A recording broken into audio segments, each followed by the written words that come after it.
thank you so much for being with us here at Wired Science. Well, thank you for having me. I need to first lay a little bit of a foundation here.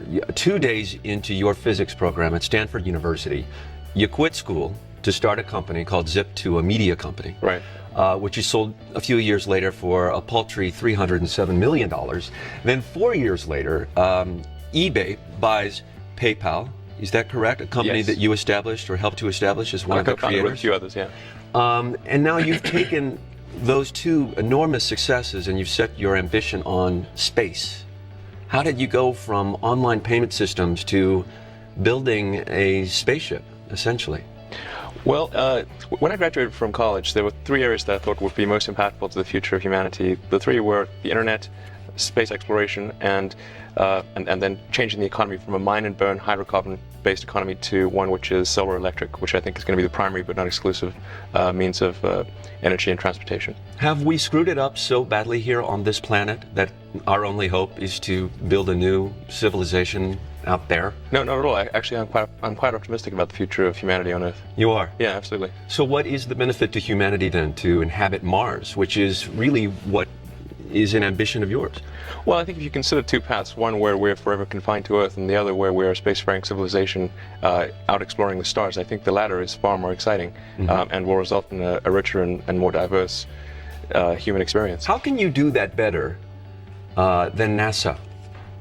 Well, NASA is a customer of ours, so there's I think a confusion in the public mind that perhaps a company like SpaceX is competing with NASA, but in fact, NASA is a customer of ours. So we're actually providing services to NASA, launch services, and when the shuttle retires in 2010, so starting in 2011, SpaceX's rocket will replace the space shuttle in servicing the space station with astronauts and cargo transportation. The name of your rocket ship is called the Falcon Explorer, is that it? Well, the Falcon 9. The Falcon 9? Yeah, it's the rocket, and then the spaceship is Dragon. Dragon. Yeah, so the Falcon 9 rocket lifts the Dragon spaceship, and this Dragon spaceship is what goes to the space station and then returns to Earth. So it transports the Falcon as almost cargo, then? So the Falcon 9 is kind of like the semi, or something like that. And the Falcon 9 booster rocket takes the Dragon spaceship to space and drops it off. Then it goes to the space station, it docks with the space station,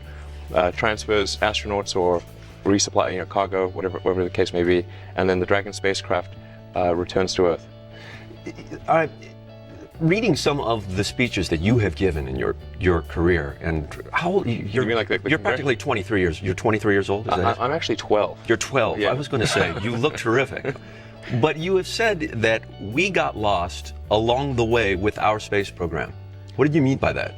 Right. I think that was in some of my congressional testimony. I gave a few speeches to Congress. Well, what I mean by that is, in 1969, we were able to go to the moon, and here we are, over 3 decades later, and we can barely get to low Earth orbit.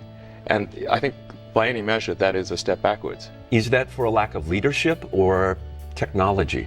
I think we made the wrong technological choices, and I think there was also a lack of will at the highest levels of government to take the next step and at least stay on the moon and perhaps build a base there, and then go beyond the moon to Mars. And if you look at the news articles in the late 60s, early 70s, the expectation was that by now, in the 21st century, we would have a moon base and probably even a Mars base. And I think if you'd asked anyone at that point in time whether we would be unable to go to the moon and not have been to Mars, I think they would think you're crazy. Do we need leadership in that realm? Do we need a John F. Kennedy who sets a goal for us when he said one day a man will walk on the moon? Do we need that kind of leadership for this technology to move forward in that big step? I do think it's very important the president set the priority and determine the goal that we as a nation will aspire to. And George Bush has his pluses and minuses, but at least one plus is that he has helped to steer the space program in a direction that more or less makes sense.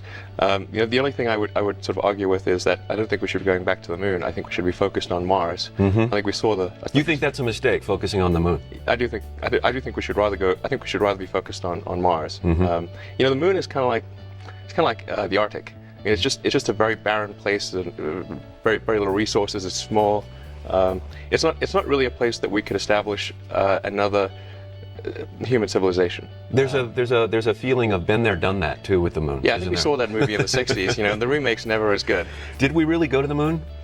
Yes, we did. We definitely I went just to the wanted moon. to check. The government is incapable of suppressing a conspiracy of that nature. Of that nature. So, okay, good. This ambition to explore space.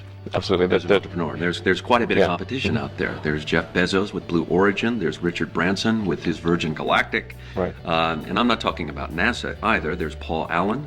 There's the European Space Agency and Boeing and Lockheed Martin. The Chinese, the Russians. Let's just throw all of them into the Everyone's same doing it. competitive field.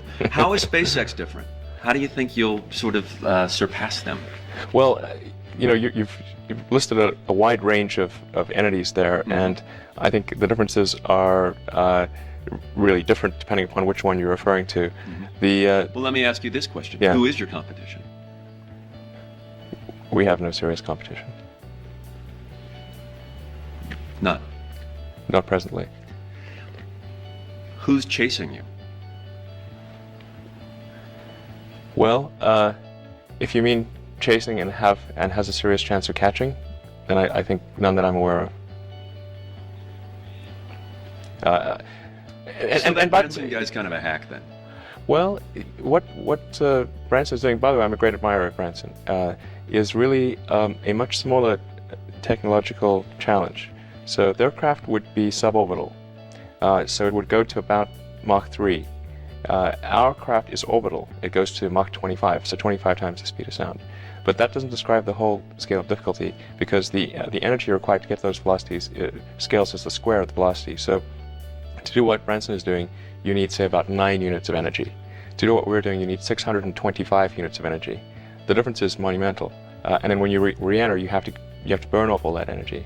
So that doubles the problem, really. So what Branson is doing from a technological standpoint is building something that can cross the English Channel. What we're building is something that can circumnavigate the globe. It's a very different scale of technological difficulty. I still think what he's doing is great. And by the way, I bought a ticket on his effort. You did? Yeah. So I still think it's great, but it's not in the same league technologically. So you're not particularly worried? Certainly not about that. No. The things that worry me are we going to make a mistake? Are we, the things that can really hurt SpaceX are, our own foolishness, our own errors can hurt us, but none of the competition that I'm aware of. Mm-hmm. So generally, you're worried about what's in front of you, not the other guy. In fact, you probably don't think about them in terms of how they criticize you or what they think about you. I don't think there's much criticism. Boeing and Lockheed, of course, they would criticize, but I don't think any of the entrepreneurial guys would criticize what we're doing. And it's certainly possible that I think what Jeff Bezos is working on could ultimately, he does have aspirations to get to orbit and beyond. It's just that what they're doing right now is suborbital and at the sort of lower technology level. Mm-hmm. What I think about at SpaceX is really entirely what are we doing to ensure that our rocket is going to be successful and that we are truly optimizing the cost and ensuring high reliability. That's just a very, very difficult problem. There's a reason why there's an idiomatic expression about rocket science being hard. It really is really hard. So rocket science really is rocket science? Yeah. It looks hard, and it's harder than it looks. What's the big goal here? What's the long-term plan? Well, the long-term ultimate objective, the Holy Grail, is we would like to help make life multiplanetary. That's really what we would like to do. So establish societies on as many planets as possible? Well, yeah. Well, I think there's only one possibility, but yeah. Even if we can just go from one planet to two, I think that's a pretty big step. And you'll start with? Well, Mars. Mars is the only viable planet. Viable planet. Yeah. So multi-planetary life. Yeah. It's help make life multi-planetary. I think that's an important thing. I don't think your goal's big enough. Ha! Yeah? It's ambitious. Well, like I said, we don't expect to do it single-handedly, but we certainly would like to help make it happen. It's fair to say you've made a fortune. Yeah, I think so, by any reasonable standard, yeah. And, those who work in science probably understand your trajectory, but there are those who are watching who would think, if I made that money, I'd sit on a beach, I'd drink beer, and I would just watch the sunset. kind of like a Corona beer commercial. Have you ever thought about that as a career option? I find that really pretty boring. So that would be torture. If I had to do that every day, that would really be pretty awful for me. Is there something about startup businesses that really fuels your desire to work? Well, I guess I really need to be preoccupied with something. And if I'm just sort of sitting there relaxing, I can only do that for a very short period of time, and then it becomes unbearable. Although startups definitely have their highs and lows. There's a friend of mine who has a good phrase, a startup business is like eating glass and staring into the abyss. What is the criteria that you establish for yourself for a startup? You mean why one business over another? Yeah. Well, for me, it's always about, does what I'm doing matter? If we are successful, does it matter to the world? And so there are easier ways to make money than starting a rocket company or say a car company, or even when I started an internet company, because when I started the first internet company, nobody had made any money, and it wasn't clear that anyone would make any money. It was simply from the perspective of the internet being a very important thing and something that needed to be built, and so I wanted to help build it. Well, you touch upon something that's interesting, is that that benefiting humanity is a very integral part of your criteria, no matter what you're starting up. Yes, absolutely. Really? Not everybody has that as a prime interest. No, I think that's probably relatively unusual, although there are many people that I know in Silicon Valley for whom that is a significant motivation.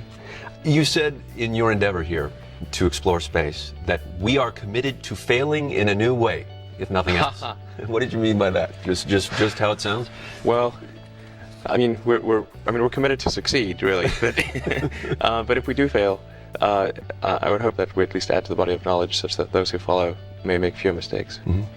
Now, if Mars were not enough, you are busy here on Earth. The world is not enough. That's right. Where? What? Have you no limits, my friend?